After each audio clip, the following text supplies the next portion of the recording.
تزوجت من غير ديانتها وتمتعت بشخصيتها القوية وحضورها المميز. ديما قندلفت الفنانة السورية المحبوبة ولدت في العاصمة السورية دمشق في 30 كانون الثاني عام 1978 لأب سوري وأم لبنانية.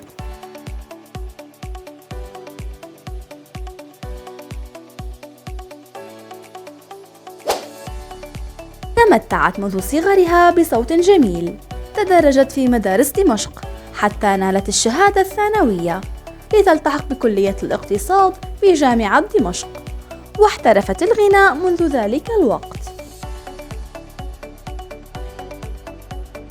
وانقطعت بعدها عن كلية الاقتصاد لتلتحق بالمعهد العالي للفنون المسرحية، وتخلت عن دراستها عقب وصولها للسنة الثالثة.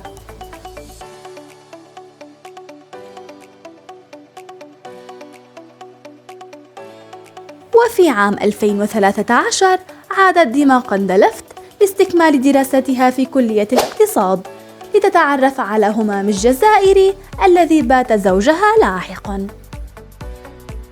بدأت مسيرتها الفنية كمغنية، حيث شاركت مع جوقة الفرح قبل انتقالها إلى فرقة قوس قزح.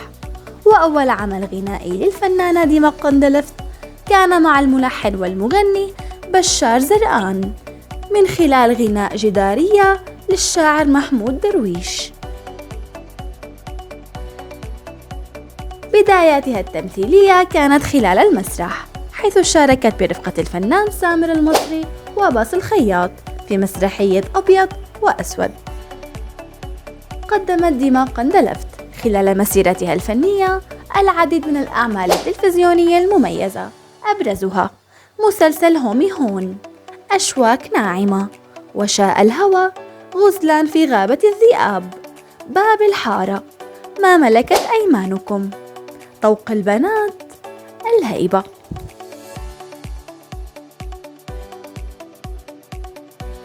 وبالنسبة لحياتها الشخصية، تزوجت ديما عام 2015 من وزير الاقتصاد السوري السابق همام الجزائري بعد تعرفها عليه خلال استكمال دراستها بكلية الاقتصاد.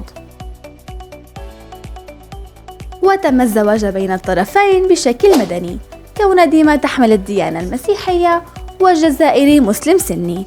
وبجانب التبريكات والتهنئة التي تلقتها ديما، لم تخلو من التعليقات والتنمر، بينما اتهمها البعض بأن زواجها أتى لأجل المال.